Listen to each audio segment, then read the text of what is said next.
The Call of Duty Modern Warfare 2 multiplayer beta is finally here, and yes, I'm going to keep pronouncing it beta because that's how British people pronounce it, that's how most of the world pronounces it, including the ancient Greeks, the language that it's from. I know Americans say it beta, but we say it beta, and I'm going to keep on doing it. So just enjoy it, I guess. And don't forget to leave a like, subscribe, turn notifications on, all of that good stuff. So I'm absolutely loving the beta so far, and in this video I just want to talk about some of the things I really like about it, some of the things I'm not so keen on, and just kind of my experiences of it so far. So let's get the negatives out of the way first of all.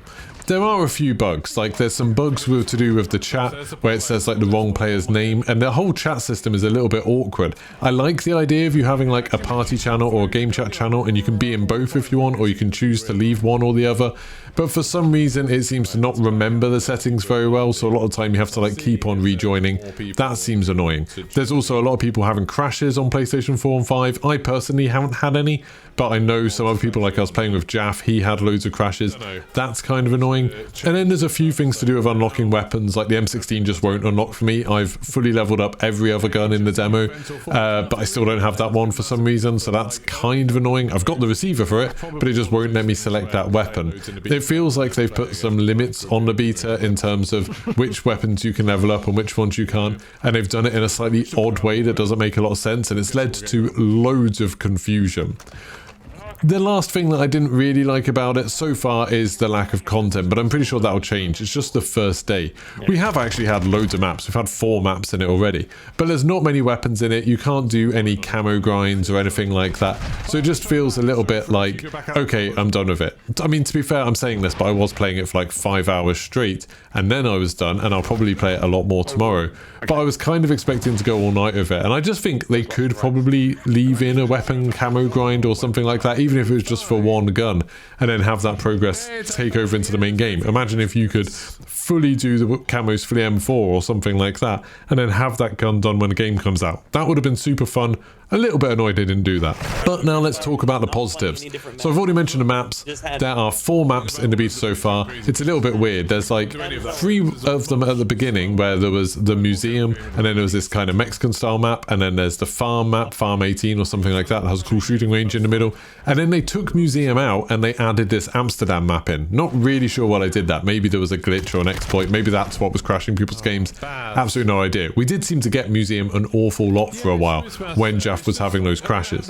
But I'll go through each of the maps individually, but overall they all seem really good. There's not one I don't like. So museum is probably the most controversial one. It's a little bit big for a 6v6 map, but I quite like that. It changes up the pacing quite a lot. There's lots of long range engagements, but then there are some areas for sort of close combat fights. It works really well for objective modes like the prisoner mode, but maybe less well for like domination and team deathmatch. Then you've got the Amsterdam map, which replaced it. This map is absolutely gorgeous. I thought it looked stunning. Really enjoyed all of the different areas of it. There's lots of places where kind of you can go up onto the second level and then look across like a hallway or something to another higher level. And that worked really well. It's like having some little long range gunfights in between a lot of chaos in the middle. But yeah, an absolutely gorgeous map. Then there's a Mexican map, which is very colourful. Enjoyed this a lot. It felt like the most kind of standard Call of Duty map out of all of them to me. And then we also had the Farm 18, which was really interesting, where you've got kind of loads of long range engagements on the streets all the way around it, and then you've got this kind of shooting range thing in the middle, which is super intense, and it feels a little bit like something like maybe Das House or Shipment, where you've got really intense close combat fighting, close angles and stuff like that, and then if you want to spread out a little bit you can do. I really enjoyed all of these maps. None of them really felt like the sort of typical 3-lane maps we used to in Call of Duty. They all felt really fresh and different. Like this showed up specifically when you were playing domination. It didn't feel so much like you kind of had one objective at one end and one objective at the other end and another objective in between them. Maybe Farm 18 is a bit like that, but all of the others felt a bit more like they're all kind of just spaced out, and you could easily just hold A and C rather than needing to get B in order to kind of have a front line. So I thought that worked really well. All of the maps, like I say, looked really good. I love how colourful they are. That's absolutely awesome. And yet they all played really well. It didn't seem like there were too many head glitch spots, but I'm sure people will find that eventually. Now, the next thing that I think is amazing in this is the audio. The audio I just thought was absolutely stunning. I'm not sure if it's because I was playing on PlayStation 5 using headphones, but I could hear where everybody was super easily. You could hear people on the other side of walls. If you're in a building, sometimes you could hear someone running up the stairs. You could tell what floor they were on. I thought it worked really, really well. It's very loud, and all of the audio in this is loud. Like the killstreaks and the gunshots and everything all sound really, really impressive. Like the guns sound absolutely awesome. But yeah, I thought the directional audio was good. I know some people haven't had that experience, and I do wonder if it's a hardware thing, if it depends on your headphones, if it's not as good on PlayStation 4. Not really sure, but for me at least, it was absolutely spectacular. Then the next thing I want to talk about is the movement. So slide cancelling is kind of gone. I've heard from a couple of people that there's kind of ways to do it. I couldn't get it to work the way they were describing it to me. Maybe someone will do a good explanation of it at some point. But I quite like the fact that people aren't sliding around corners and everything like that. You can still slide if you're trying to get out of the way of something, but you can't ADS while you're sliding and you can't cancel out of it. You can also dive, and I saw someone dive to the ground after my bouncing Betty went off. That looked absolutely awesome, very cinematic. I like the fact there's a little bit more kind of heft to the movement. There's a little bit of weight to it. I really, really enjoy that. I think it works really well and it feels really good. It has slowed down the pace of the game a little bit, and there is still a lot of bunny hopping, I guess, but at least people aren't jumping too far. It doesn't seem like it's anywhere near as hard to track people as it is in something like Warzone, which is really good for someone like me that's pretty terrible at aiming. Looks really good. The guns all seem really fun so far. I've tried all of them that are available, and there isn't like one that I didn't particularly like. Maybe some of like the marksman rifle type things were a little bit lame, but the cowboy thing, what's called the Mark II rifle, that was so satisfying to use. If you get a shot of it, just like chest or head, it's one shot kill. It felt so good to use that. I really liked that. The SMGs both felt awesome. The Fennec in particular sounds like an absolute beast, and it's a shame you can't use Gunsmith on it, so you can't change the magazine because it has a tiny magazine.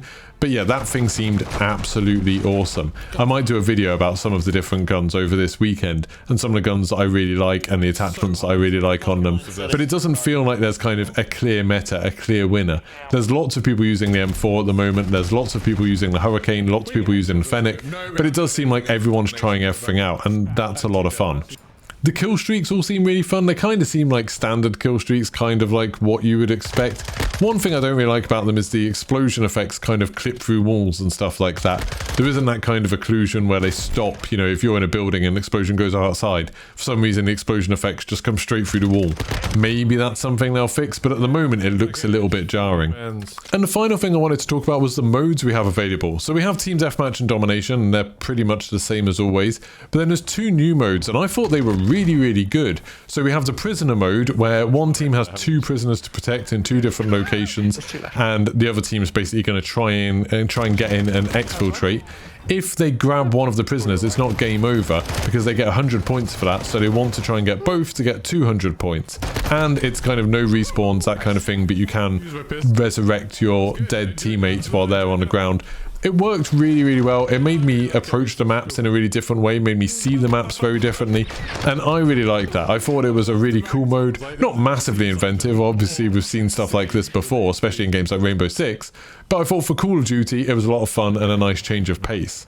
The other mode is this mode, I think it's called Knockout, where basically same sort of thing where there's only one life for everybody, but the objective is to try and either kill the other team or to grab a pile of money and then hold on to it for 60 seconds. I really like this. Again, it made me look at the maps differently, made me use the edge of the maps a lot more, you know, run into the middle, grab the money, then try and get to the edge and find somewhere to hold up. I thought that was absolutely awesome. Thought it was a really interesting mode. Normally what happens is they put in these awesome modes like VIP mode in Black Ops Cold War, and then we play it loads in the beta and never play it again, but hopefully some of these will stick about a little bit longer. Oh, and actually one last thing while I remember it, the gadgets. The gadgets are absolutely awesome. I'll sort of bundle the perks in with this. There's a whole new system for this where with perks, you kind of choose 2 base perks and then you get a bonus perk, then you get the ultimate perks to go on. This seems to work really well where you kind of get the perks as you go through the match. So you set up what your route is going to be and then you get them, and obviously the ultimate perks can be stronger. I like this idea because it means that they don't have to balance the perks to make them all worth as much as each other, which never really worked. Instead, they can have some perks that are really good, but you're not going to get them till later in the game. And it gives you a reason to try and be a bit more aggressive, get a few more kills, complete a few more objectives, because you get your perks earlier.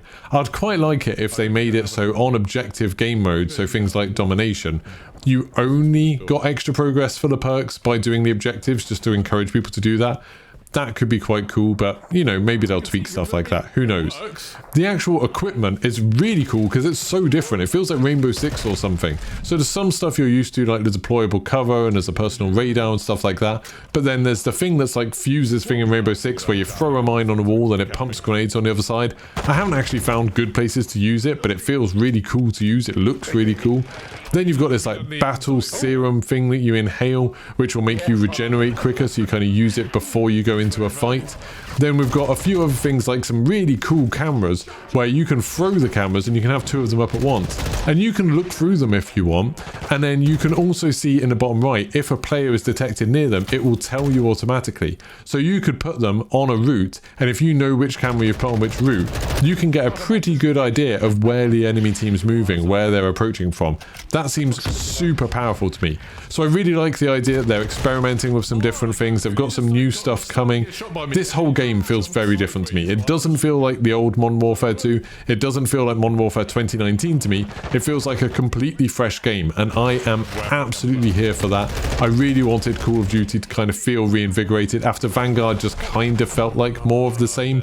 I'm really glad this is something different, so I'm excited to play more. Obviously, I'll keep you updated as they unlock more stuff for the beta. You know, we still haven't had Ground War or Invasion. We're expecting that to come. We still haven't had the Marina Bay map, that Formula 1 circuit.